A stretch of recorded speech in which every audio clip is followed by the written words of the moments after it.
نبی الکریم صلی اللہ علیہ وآلہ وسلم۔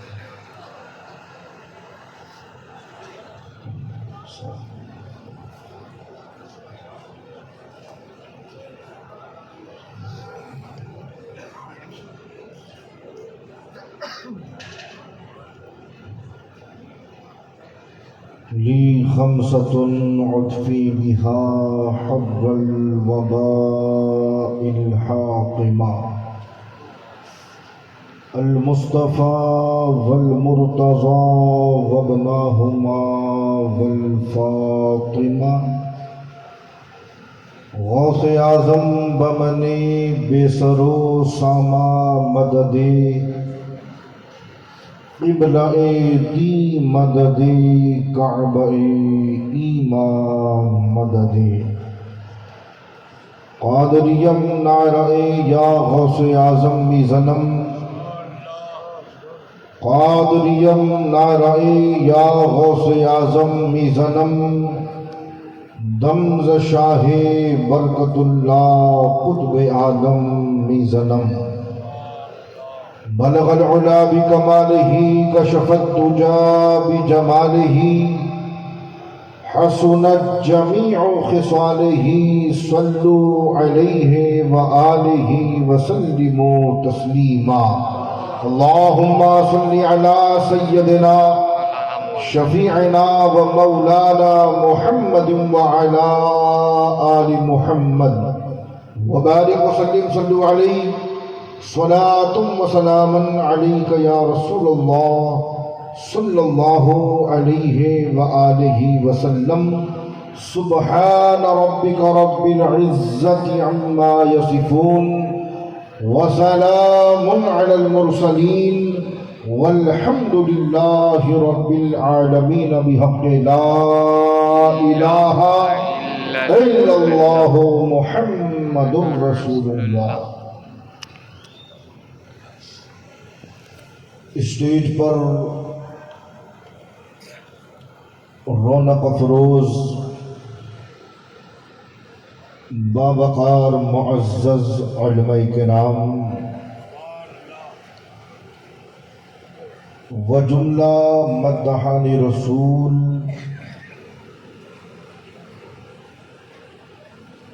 اور بالخصوص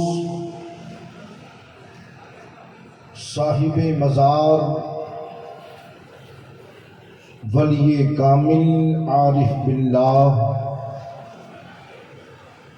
حضرت سید بادشاہ کے عرس پاک کے موقع پر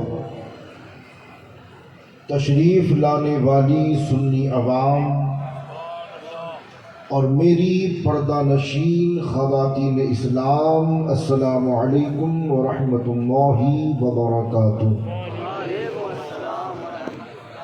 الحمدللہ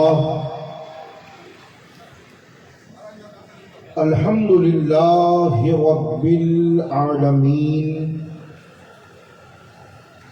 والعاقبۃ للمتقین والصلاة والسلام على سید الانبیاء والمرسلین اما بعد فاعوذ باللہ من الشیطان الرجیم بسم اللہ الرحمن الرحیم یا ایہا الذین آمنوا اتقوا اللہ وَكُونُوا مَعَ الصَّادِقِينَ وقال اللہ تبارک وتعالی فی القرآن المجید والفرقان الحمید انما یرید اللہ لیذہب عنکم الرجس اہل البیت ویطہرکم تطہیرا۔ آمنت باللہ صدق اللہ العظیم وصدق رسولہ النبی الامین المتین المبین الکریم ونحن على ذلك من الشاهدين والشاکرین والحمد للہ رب العالمین۔ عزیزان گرامی، یہ ماہ سفر کا آخری عشرہ جاری و ساری ہے، اور آج بحمدہ تعالی پوری دنیا میں سنیوں نے عرس اعلی حضرت بڑی دھوم دھام سے منایا۔ بولیں گے سبحان اللہ، سبحان اللہ۔ اور یقین جانیے اعلی حضرت وہ ذات ہے کہ جس کی وجہ سے آج ہمارے دلوں میں سنیت زندہ ہے۔ سبحان اللہ۔ اور اہل اسٹیج کی اس جملے پر خاص توجہ چاہتا ہوں، اور جملہ یوں ہے کہ جو عوام کے مسائل کو حل کرے اسے حضرت کہتے ہیں۔ بولو سبحان اللہ۔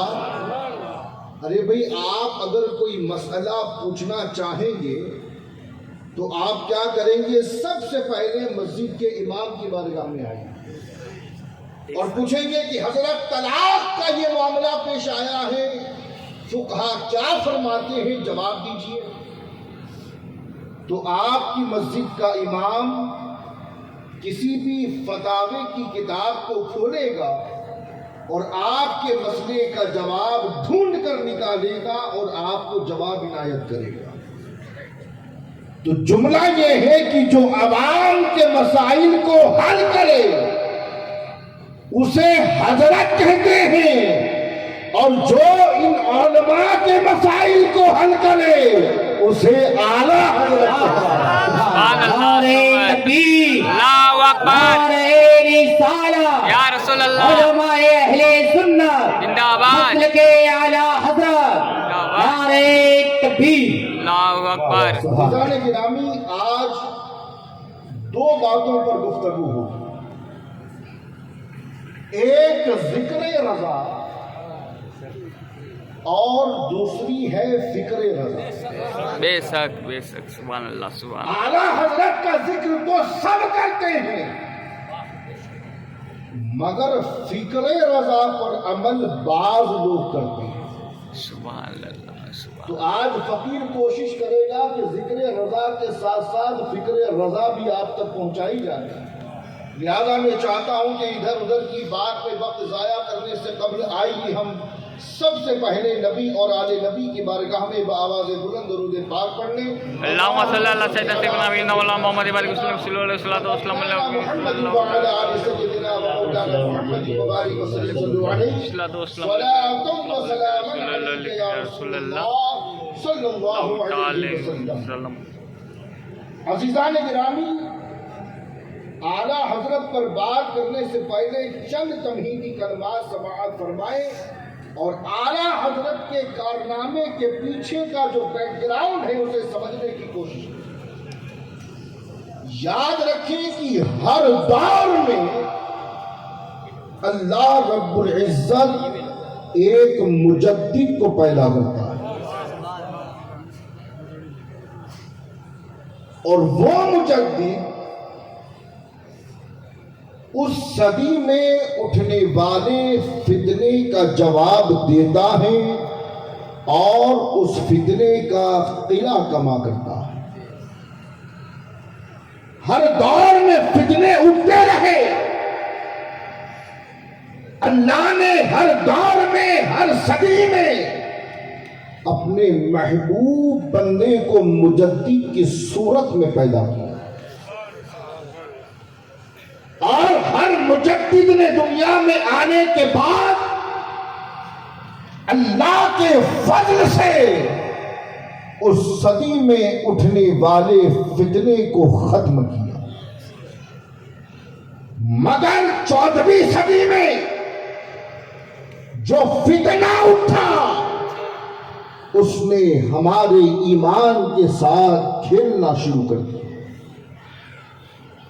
اور اس فتنے کو جس نے ہوا دی وہ کوئی پڑوسی ملک نہیں تھا، بلکہ اس فتنے کو ہوا دینے میں جس جماعت نے سب سے بڑا رول ادا کیا وہ انگریزوں کی جماعت۔ ہمارے عقیدوں پر حملہ، کبھی کہا گیا کہ معاذ اللہ نبی کو پیٹھ پیچھے کا علم نہیں، کبھی کہا گیا کہ نبی کو اللہ نے کلی اختیار عطا نہیں کیے، کبھی کہا گیا کہ معاذ اللہ نبی نور نہیں ہے، جبکہ اللہ کے رسول صلی اللہ علیہ وسلم نے ارشاد فرمایا کہ اول ما خلق اللہ نوری، کہ اللہ نے جب اس کائنات کو بنانے کا ارادہ کیا تو اللہ نے سب سے پہلے میرے نور کو خلق فرمایا۔ وہابیت کا فتنہ اٹھتا ہے اور اللہ کے نور پر حملہ کرتا ہے، مگر قربان جائیے اور اللہ کی رحمت کو دیکھیں کہ جب یہ فتنے اٹھ رہے تھے تب اللہ نے بریلی کی سرزمین پر اپنے محبوب بندے کو امام احمد رضا بنا کر کے پیدا کیا، اور جب اعلیٰ حضرت آئے اور آپ کی نظر ان فتنے پر پڑی کہ لوگ اختیارات مصطفیٰ پر اعتراض کر رہے ہیں، لوگ علم غیب مصطفیٰ پر اعتراض کر رہے ہیں، لوگ نبی کی ذات کو گھٹانے کی کوشش کر رہے ہیں، لوگ نبی کو نور ماننے سے انکار کر رہے ہیں، تو اعلیٰ حضرت کا قلم چلتا ہے اور اعلیٰ حضرت نے زمانے کو بتلا دیا کہ تم تو صرف نبی کو نور نہیں مانتے ہو، ارے ہم سنیوں کا تو عقیدہ یہ ہے کہ تیری نسل پاک میں ہے بچہ نور کا، تو ہے عین نور، تیرا سب گھرانہ نور کا۔ نعرہ تکبیر، نعرہ رسالت، یا رسول اللہ، فیضان اعلیٰ حضرت، نعرہ تکبیر، سبحان اللہ سبحان اللہ۔ اعلیٰ حضرت نے بتلا دیا کہ تم تو نبی کو نور ماننے سے انکار کرتے ہو، ارے ہم سنیوں کا عقیدہ تو یہ ہے کہ تیری نسل پاک میں ہے بچہ بچہ نور کا، تو ہے اہل نور، تیرا سب گھرانہ نور کا۔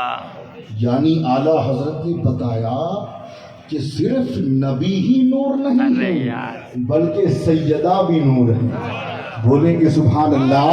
سبحان اللہ۔ کہا کہ صرف مصطفیٰ نور نہیں بلکہ سیدہ فاطمہ بھی نور، بیٹے حسن بھی نور، امام حسین بھی نور، زین العابدین بھی نور، جعفر صادق بھی نور، امام باقر بھی نور، امام تقی بھی نور، امام نقی بھی نور، امام علی رضا بھی نور، امام الجواد بھی نور، امام موسیٰ کاظم بھی نور، امام حسن عسکری بھی نور، امام مہدی بھی نور، یہاں تک کہا کہ ان سب کا شہزادہ غوث اعظم بھی نور،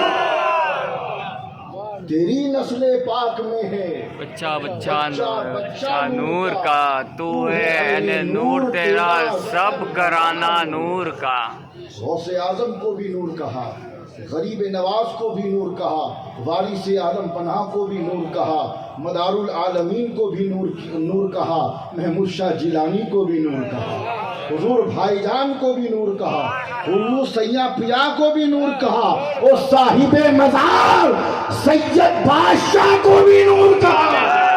سبحان اللہ سبحان بچہ اللہ، بچہ نور، تو ہے نور، تیرا سب گھرانہ نور کا۔ توجہ ہے نا آپ؟ دیکھیے ایک ضابطہ ہے کہ با کمال انسان کا پتہ اس کے بچپن ہی سے پتہ لگ جاتا ہے۔ اگر کوئی شخص با کمال ہے اور اللہ نے اگر کسی شخص کو صاحب کمال بنایا ہے تو بچپن ہی سے کمالات کا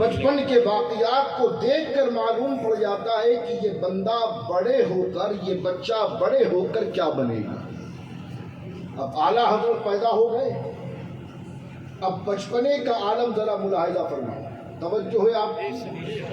مجھے ایک بات بتائیے کہ نماز کب فرض ہوتی ہے؟ بالغ ہونے کے بعد۔ روزہ کب فرض ہوتا ہے؟ بالغ ہونے کے بعد۔ حج کب فرض ہوتا ہے؟ صاحب مال ہونے کے بعد اور بالغ ہونے کے بعد۔ اور زکوٰۃ کب فرض ہوتی ہے؟ بالغ ہونے کے بعد اور صاحب مال ہونے کے بعد۔ جب تک انسان بالغ نہیں تب تک نہ نماز فرض ہے نہ روزہ فرض ہے۔ اور ہمارے یہاں ماحول یہ ہے کہ ہم اپنے بچوں کو بچپن میں روزہ رکھنے کی پریکٹس کرواتے ہیں یا نہیں؟ بچہ 5 سال سے آگے بڑھا، 6 سال کا ہوا، 7 سال کا ہوا، ماں باپ اس کو روزہ رکھواتے ہیں کہ بیٹا آج روزہ رکھنا ہے۔ اور جب بچے کا پہلا روزہ ہوتا ہے تو رشتہ دار جمع ہو کر اسے مبارکبادی دیتے ہیں اور نذرانہ پیش کرتے ہیں۔ ابھی بچہ بالغ نہیں ہوا ہے مگر پریکٹس کروائی جا رہی ہے تاکہ عادت بنتی رہے۔ اور بالغ ہونے کے بعد جب روزہ فرض ہو جائے تو اس وقت یہ بچہ روزہ رکھنے میں کوتاہی نہ کرے۔ اب اعلیٰ حضرت عمر ہے آپ کی فقط 6 یا 7 سال۔ آپ کے والد بزرگوار نے چاہا کہ اس ننھے سے بچے کو روزہ رکھایا۔ بول دو سبحان اللہ۔ سبحان اللہ۔ اور یہ پیغام بھی ہے ہمارے لیے کہ جب بچہ پروان چڑھنے لگے تو اسے نماز کی پریکٹس کرواؤ، اسے روزے کی پریکٹس کرواؤ، تاکہ بالغ ہونے کے بعد وہ نماز بھی پابندی سے ادا کرے اور رمضان میں روزے بھی پابندی سے رکھے۔ اب 7 سال کی عمر ہے اعلیٰ حضرت کی، والد نے چاہا کہ روزہ رکھوایا جائے۔ تاریخ گواہ ہے 7 سال کی عمر میں اعلیٰ حضرت نے مئی جون کا مہینہ تھا، رمضان جاری تھا، آپ کے والد نے اپنے ننھے سے بچے کو روزہ رکھوایا۔ اور عادت کے مطابق گرمیوں کا موسم، پیاس کی شدت ستانے لگی۔ دوپہر ہوتے ہوتے اعلیٰ حضرت کا چہرہ پیاس کی شدت کو برداشت نہ کر سکا اور مرجھانے لگا۔ تو والد نے کہا کہ بیٹا آدھے دن کا روزہ رکھ لیا کافی ہے، تمہارا چہرہ مرجھایا جا رہا ہے، لہذا ایک کام کرو، پانی پی لو اور روزہ افطار کر لو۔ اب اگر آج کی جنریشن ہوتی تو خوشی خوشی پانی پی لیتی، مگر اعلیٰ حضرت نے پانی نہ پیا اور سختی سے منع کر دیا۔ سبحان اللہ۔ منع کر دیا۔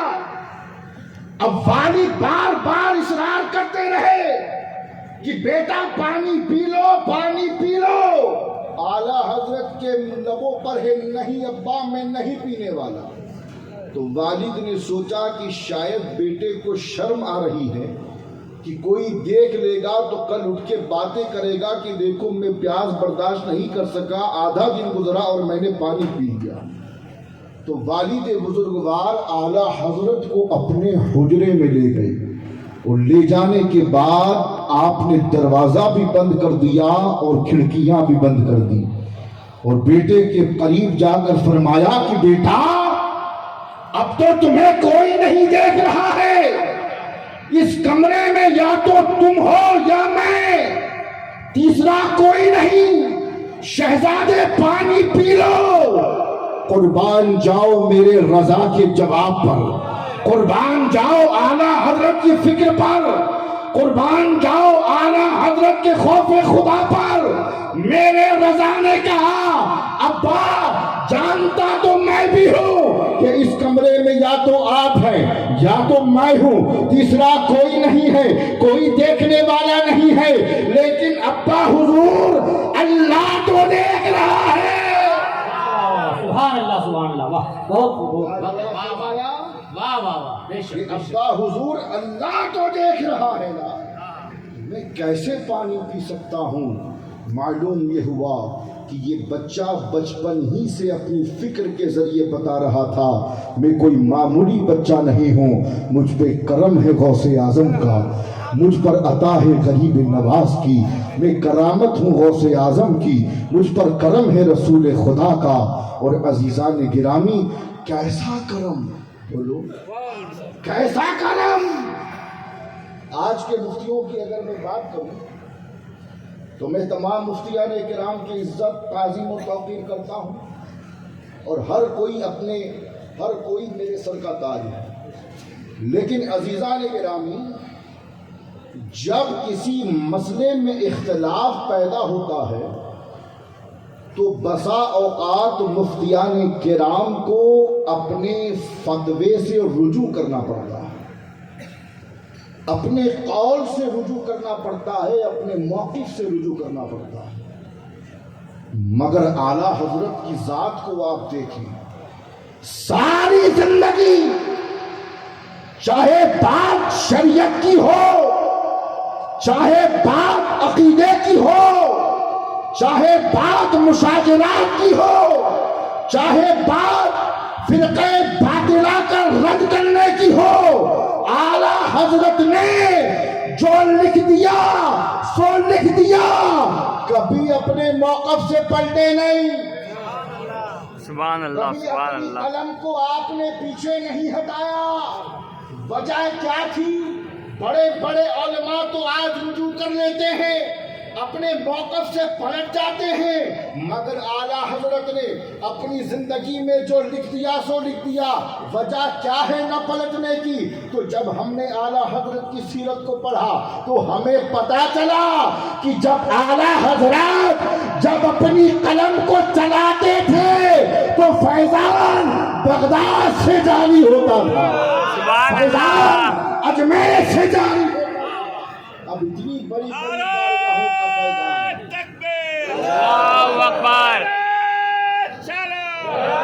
اللہ اکبر، رسول اللہ، عزیزان گرامی، اتنی بڑی بڑی بارگاہوں کا فیضان لے کر جو اپنے قلم کو لکھ کر، جو اپنے قلم کو چلائے، جو لکھے، جو تحریر کر دے، کسی کی مانی دودھ نہیں پلایا ہے کہ اس تحریر کا رد کر سکے۔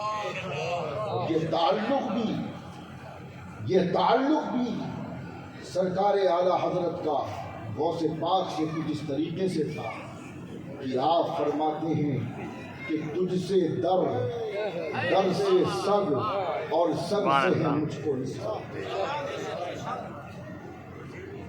آج تو حال یہ ہے، معذرت کے ساتھ شریف بھائی موجود ہیں اور یہ لائیو ٹیلی کاسٹ ہو رہا ہے، میں عرض کرتا چلوں، جب شریف بھائی پڑھتے ہیں تو ایسا لگتا ہے پوری رات پڑھتے رہیں اور ہم عاشق ایسے ہی سنتے رہیں۔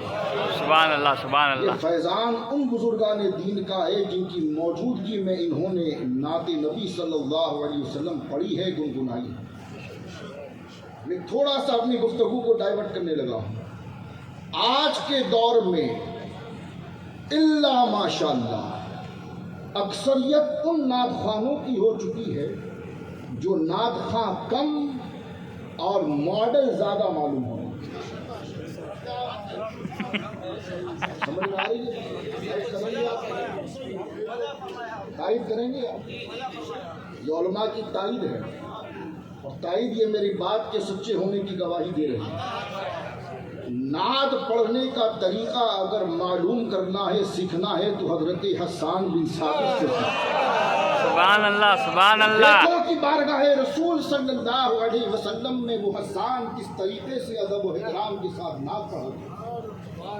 لیکن آج اکثریت ان نعت خوانوں کی ہے جو بہترین لباس زیب تن کرتے ہیں، جن کے تلفظ کا پتہ نہیں ہے، جن کے لب و لہجے کا پتہ نہیں ہے، جن کو شاعری کے آداب کا پتہ نہیں ہے، جن کو نعت پڑھنے کے آداب کا پتہ نہیں ہے، وہ اسٹیج پر ایسے معلوم ہوتے ہیں جیسے کسی مارکیٹ سے ماڈل اٹھا کے لایا ہے۔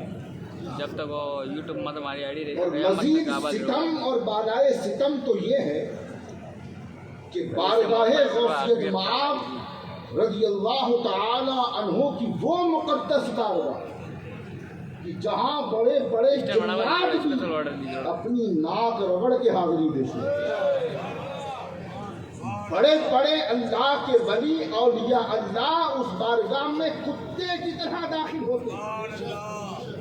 یہ منظر ہم نے اپنی آنکھوں سے دیکھا۔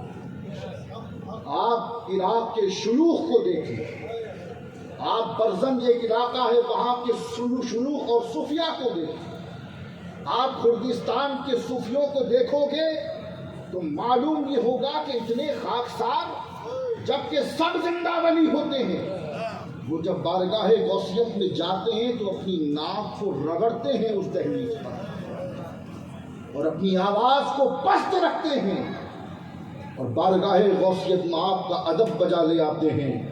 لیکن افسوس کے ساتھ کہتا ہوں، کیمرے میں دیکھ کر یہ بات ان تک پہنچانا چاہتا ہوں کہ جب یہ لوگ جاتے ہیں تو اتنی بلند آواز میں دسیوں لوگوں کو ساتھ لے کر نعتیں منقبتیں پڑھتے ہیں کہ معلوم یہ ہوتا ہے کہ یہ غوث پاک کی محبت میں نہیں پڑھ رہے، صرف سوشل میڈیا اور دنیا کی محبت میں پڑھ رہے ہیں۔ اور بارگاہ غوثیت مآب کسی ملا کی بارگاہ نہیں ہے، یہ مولا کی بارگاہ ہے، یہ مولا کی بارگاہ ہے۔ اور اسے مولا میں نے نہیں کہا ہے، غریب نواز نے کہا، اے رضا یوں نہ بلک تو نہیں جیت تو نہ ہو، اے رضا یوں نہ بلک تو نہیں جیت تو نہ ہو، سیدے جیدے ہر دہر ہے مولا تیرا۔ اتنی بڑی بارگاہ میں جب یہ جاتے ہیں بدبخت تو اس انداز سے پیش آتے ہیں، معلوم یہ ہوتا ہے، دیکھ کر معلوم ہوتا ہے کہ دنیا کی محبت ان کے دلوں میں ٹھاٹھے مار رہی ہے، جبکہ اعلیٰ حضرت کی فکر بتاتی ہے کہ بارگاہ غوثیت سے جڑنا تو دور کی بات ہے، ارے اس در پہ جو کتا ہے اس کتے سے بھی اگر نسبت ہو جائے تو قیامت کے دن ہماری بخشش کے لیے۔ بارگاہ غوثیت کی بات کرتے ہو، بہت بڑی بارگاہ ہے، اس بارگاہ تک پہنچنا ہماری اوقات کی بات نہیں ہے، ہمارے قدموں میں اتنی جرت نہیں، ہماری آنکھوں میں وہ تاب نہیں، ہمارے لبوں میں وہ طہارت نہیں ہے جو روضہ غوث اعظم کا بوسہ دے سکے، ہمارے قدموں میں وہ طہارت نہیں ہے کہ قدم بارگاہ غوثیت مآب میں اندر داخل ہو جائے، ہمارے ہاتھوں میں وہ پاکی صافی نہیں ہے کہ ہم مواجہ غوث پاک کو پکڑ کر کے دعا کریں۔ اعلیٰ حضرت نے بتا دیا بارگاہ تو بہت بڑی ہے، اگر اس در پر بیٹھنے والے کتے سے تمہاری نسبت ہو گئی تو دنیا میں بھی کامیاب رہو گے، آخرت میں بھی کامیاب رہو گے۔ تبھی تو غوث پاک کی بارگاہ میں خراج عقیدت اعلیٰ حضرت نے یوں پیش کیا، عرض کرتے ہیں تجھ سے در، در سے سگ اور سگ سے ہے مجھ کو نسبت، میری گردن پر بھی ہے دور کا ڈورا۔ سبحان اللہ۔ یہ ہے بارگاہ غوثیت مآب سے اعلیٰ حضرت عظیم البرکت کا تعلق۔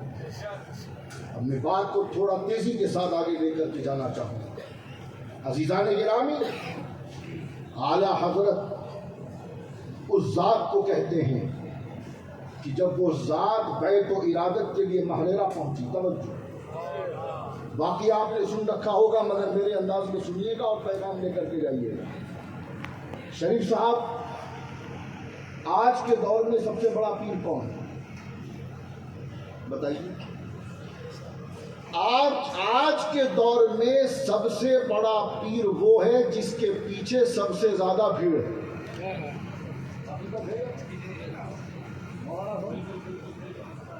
اندر کچھ ہو یا نہ ہو،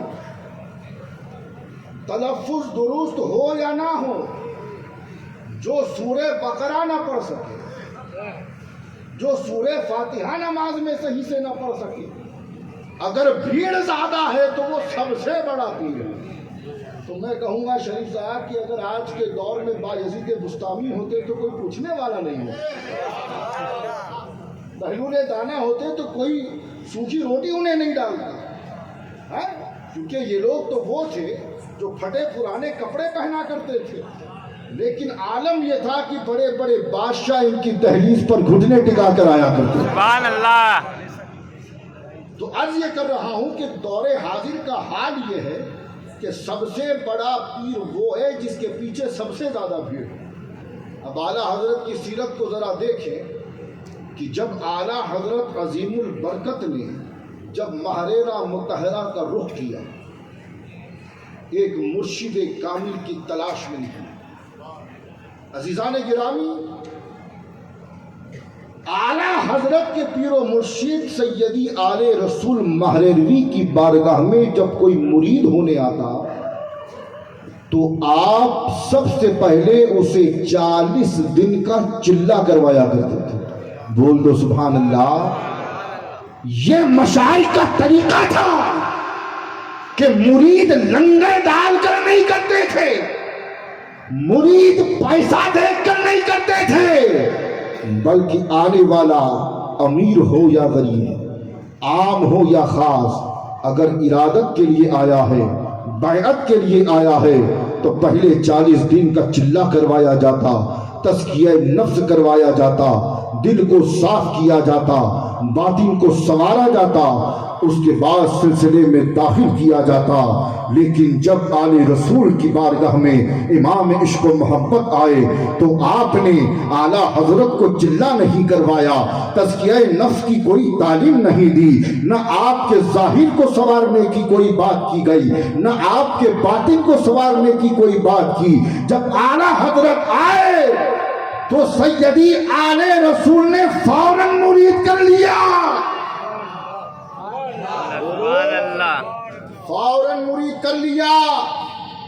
اب جو ارد گرد بیٹھے تھے انہوں نے کہا سرکار یہ کون سا انصاف ہوا، جب ہم آئے تھے تو آپ نے 40 دن کے لیے ہمیں چلہ کروایا تھا، ہمارے دلوں کو صاف کیا تھا، ہمارے ظاہر اور باطن کو سنوارا تھا، لیکن یہ آئے تو آپ نے ڈائریکٹ مرید کر لیا، نہ ظاہر کو سنوارا نہ باطن کو. تو آل رسول مہریروی کا جواب سنو، کہا یہ ظاہر سے بھی پاک ہے اور باطن سے بھی پاک ہے. سبحان اللہ. یہ کام کرنے کی ضرورت نہیں ہے، یہ تو خود سنور کے آیا ہوا ہے، بس ایک نسبت کی ضرورت تھی جو میں نے اسے عطا کر دی.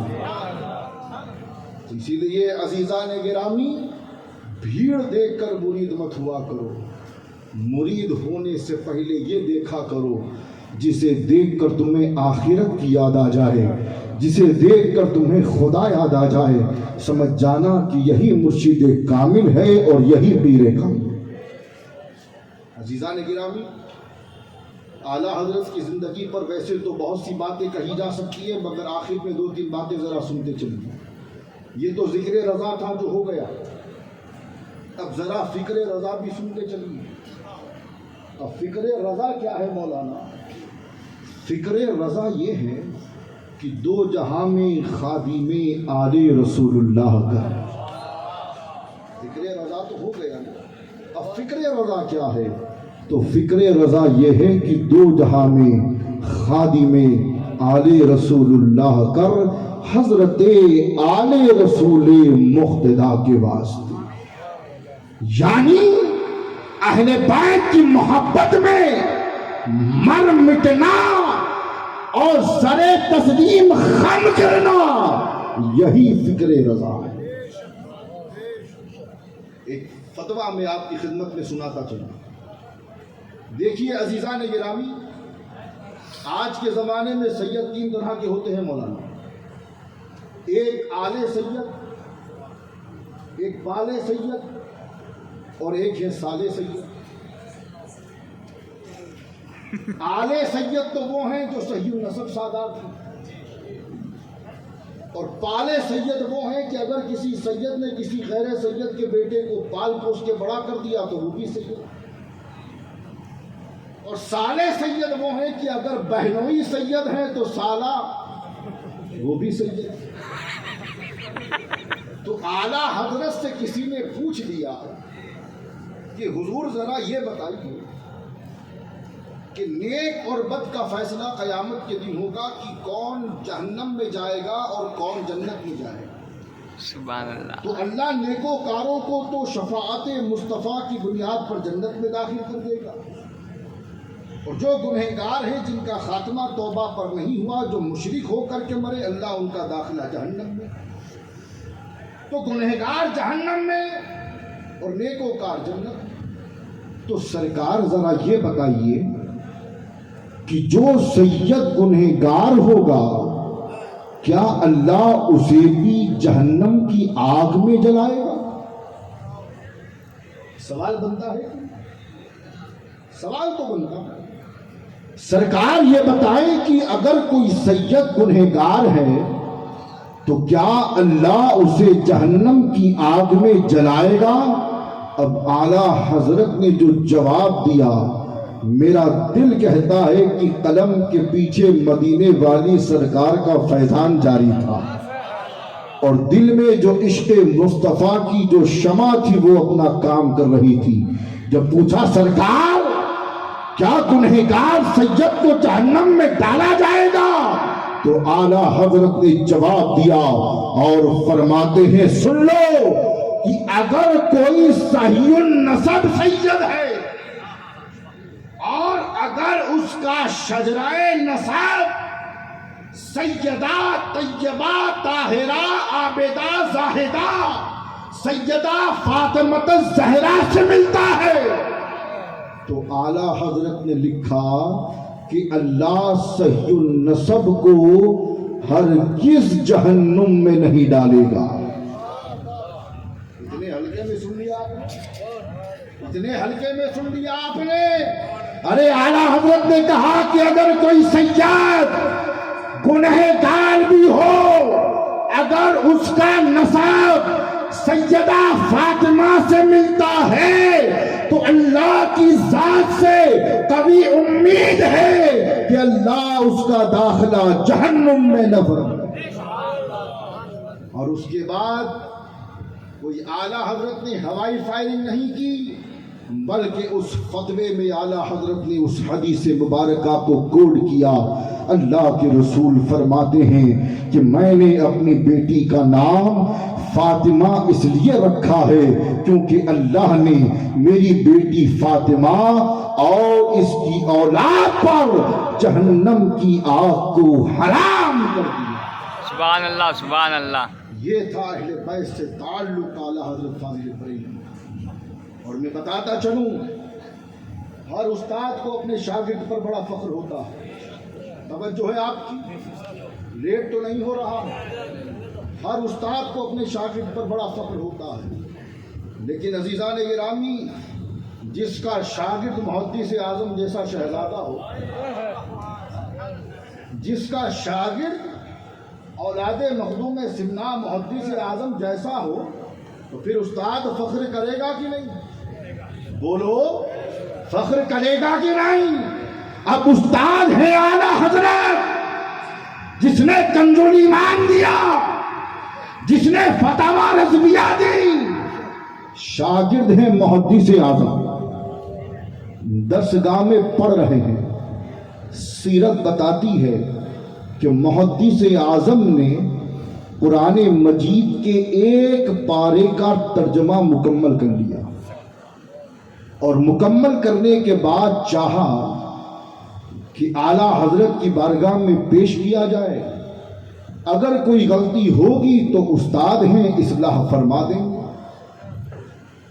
تو تاریخ بتاتی ہے کہ محدث اعظم ہند قرآن کا وہ ترجمہ جو آپ نے اپنی قلم سے لکھا تھا، اعلیٰ حضرت کی بارگاہ میں لے کر کے پہنچے، اور پہنچنے کے بعد عرض کرتے ہیں کہ استاد محترم، میں نے قرآن کے ایک پارے کا ترجمہ لکھا ہے، اگر کہیں کوئی غلطی ہے تو آپ اصلاح فرما دیں. لیکن عزیزان گرامی، قربان جاؤ شاگرد اور استاد کی محبت پر. اعلیٰ حضرت نے اس ترجمے کو لیا، پہلا ورق پڑھا، پڑھتے ہی چلے گئے، دوسرا ورق پلٹا، پڑھتے ہی چلے گئے، تیسرا ورق پلٹا، پڑھتے ہی چلے گئے. ارے آپ تو بول دو سبحان اللہ. سبحان اللہ. چوتھا ورق پلٹا، پڑھتے ہی چلے گئے. ایسا سرور آیا کہ پڑھتے چلے گئے اور پڑھنے کے بعد فرمایا کہ شہزادے آپ تو اردو میں قرآن لکھ رہے ہو. کیا کہا کہ شہزادے آپ تو اردو میں قرآن لکھ رہے ہو. یعنی استاد ہونے کا فرض بھی آپ نے ادا کیا اور احترام سادات کیا ہے یہ بول کر بتایا کہ شہزادے آپ تو اردو میں قرآن لکھ رہے ہیں. اور بات یہی پر ختم نہیں ہوتی ہے. یہ ہمارے نسبتی لوگ تشریف فرما ہے، توجہ چاہتا ہوں. اشرفی اور رضوی کی جنگ ایک زمانے میں چلی، لڑنے والے بھی اپنی قبروں میں آرام فرما ہے. ہم تو بہت بات کی چیز ہیں، لیکن اس زمانے کا ایک واقعہ ذرا سناتا چلوں. توجہ چاہتا ہوں میں اہل اسٹیج کی. اعلیٰ حضرت اشرفی میاں، بولے سبحان اللہ، مخدوم پاک کا شہزادہ، اوریجنل سید زادہ، عالم ربانی بھی ہیں اور عارف باللہ بھی ہیں. اس زمانے میں اسی طریقے سے تقریبات میں ملاقات ایک عالم کی دوسرے عالم سے ہوتی رہتی. تو ایک مرتبہ ایسا ہوا کہ کسی مقام پر اعلیٰ حضرت اور اعلیٰ حضرت اشرفی میاں کا ایک ہی گھر میں انتظام تھا ٹھہرنے کے. اب اعلیٰ حضرت کو پتہ چلا کہ کچوچا کا شہزادہ آ رہا ہے. بول دو سبحان اللہ. صرف قوالی میں بولو گے کیا؟ سبحان اللہ. چلاتے تو ہم بھی ہیں، مچل کر کہہ دیں سبحان اللہ. سبحان اللہ. اعلیٰ حضرت کو پتا چلا کہ میرے اعلیٰ حضرت آ رہے ہیں، تو فوراً استقبال کے لیے گھر کے باہر دروازے پر تشریف لے آئے. سبحان اللہ. سیدی اعلیٰ حضرت اشرفی میاں کی گاڑی ٹھہری، آپ اترے، دروازے پر پہنچے اور کھڑے ہو. اب اعلیٰ حضرت دیکھ رہے ہیں کہ حضور اپنی جوتیاں اتارے اور اندر تشریف لائے، لیکن اعلیٰ حضرت کے اعلیٰ حضرت کھڑے رہے 2 منٹ 5 منٹ 10 منٹ، اور ادھر انتظار پہ انتظار کہ کب جوتیاں اتار کر اندر تشریف لے کر کے آئے. تو جب بہت دیر ہو گئی تو اعلیٰ حضرت نے فرمایا، عرض کیا کہ حضور اپنی جوتیاں تو اتارو. کیا کہا کہ اپنی جوتیاں تو اتارو. تو کچھوچا کے اعلیٰ حضرت نے بریلی کے اعلیٰ حضرت سے کہا کہ مولانا ایک مرتبہ اتاری تھی تو آپ نے اٹھا کر سر پر رکھ لی تھی. ارے مولانا اگر آپ سید کا احترام کرنا جانتے ہو تو ہم سید بھی عالم ربانی کا احترام کریں. سبحان اللہ.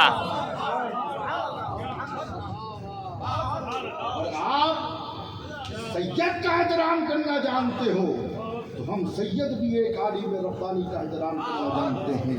تو جب محبت دونوں طرف سے ہوتی ہے تب جا کر ملت میں انقلاب آتا ہے. جب دونوں کے دل صاف ہوتے ہیں تب جا کر سنیت پروان چڑھتی ہے. جب دلوں میں ایک دوسرے کے لیے محبتیں ہوں گی تو آج بھی سنیت کا منہ کوئی کالا نہیں کر سکتا ہے، سنیت کا سر کوئی جھکا نہیں سکتا ہے.